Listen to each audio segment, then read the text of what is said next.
जय परमेश्वर, सभी देवता लोगों को जय परमेश्वर भाइयों, सभी संसार के लोगों को जय परमेश्वर। तो भाइयों, हिंदू मुसलमान अंग्रेज सभी भाइयों से हाथ जोड़ करके अर्ज है कि यह किताब जगत हितकारिणी जो साध अनूपदास महाराज ने बताई है, वो बनाई है, वो भाइयों ज़रूर एक बार पढ़ें। तो भाइयों, यह जगत हितकारिणी जिसको श्री अनूपदास प्रिंटिंग प्रेस छावनी हैरानपुरा में छाप के प्रसिद्ध किया, तारीख 17 अप्रैल सन 1909 जब वैशाखवती 12 संमत 1965। ये किताब भाइयों सभी संसार के लोगों को पढ़ करके सुनाता हूँ। तो हिंदू मुसलमान अंग्रेज भाइयों ज़रा गौर करना। तो भाइयों, कल पेज नंबर पहले से चालू किया था, आज पेज नंबर 2 से चालू कर रहा हूँ।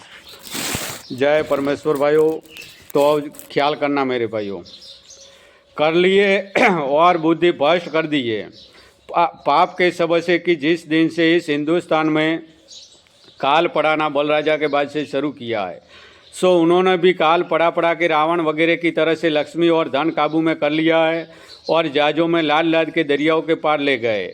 जैसे कि रावण लंका में ले गया था, उसी तरह से ये बनिए भी दरियाओं के पार ले गए। सो ये राक्षसी पाप धन लेने के वास्ते काल पढ़ाने का पाप चलाया है। सो धन हिंदुस्तान का तो काबू में कर लिया है, परंतु धन हिंदुस्तान में बहुत था और अलावा इसके दूसरी बादशाहों में भी बहुत था, जिसका सबूत वेद की किताबों में लिखा है कि सज्जग में सोने का ठाट और पाट था और गरीब गुरबा के घर में सोने चांदी के बर्तन थे और पग पग रत्नों की खाने सुनी जाती थी कि जिसकी कुछ गिनती नहीं हो सकती थी। सो राजा बादशाहों के टोटा किस बात का था, इस सब से तमाम खलकतों को यकीन दिलाया जाता है कि बलराजा के ज़माने तक मौजूद होने खान यानी सोना चांदी वगैरह के सज्जुग रहा, क्योंकि उस ज़माने में चांदी सोने का ठाट और पाट था और धान वगैरह भी बहुत होता था।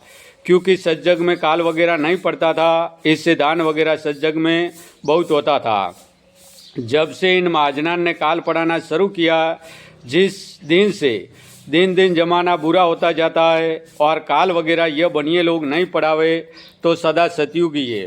परंतु बलराजा के बाद से जो तरह तरह के रोग और काल वगैरह पढ़ाने शुरू किए, जब से धन दुनिया का खींच रहे और सबको निर्धन कर दिया है, बल्कि दिन दिन बुरा होता जाता है। सो यह फितूर सौदा ग्रांड के राक्षसी पाप का है, क्योंकि उन्हों की दुकानें दूसरी बादशाहों में पहुंच गई है। सो अब उनके बाल बच्चों को गारत करके उनका धन भी काबू में कर लेंगे कि जिस तरह से हिंदुस्तान को गारत कर दिया उसी तरह से दूसरी बादशाहों को भी गारत करेंगे। और अलावा इसके कि जिन बादशाहों को हिंदुस्तान में लाना चाहते तो हिंदुस्तान का लोभ बता के सब बादशाहों को गारत कर देंगे और आप मिले के मिले रहते और हिंदू मुसलमानों के बच्चों को दूसरी विलायतों से मरवा देते और अपने बच्चों को बचाए रखते और ओले ओले आखिर में 7-8 विलायतों को गारत करा देवेंगे। जैसे कि रावण ने दुनिया के गारत करने को जाल चलाया था कि जय परमेश्वर भाइयों। तो कल से भाइयों पेज नंबर 3 से चालू करूँगा। जय परमेश्वर, जय परमेश्वर।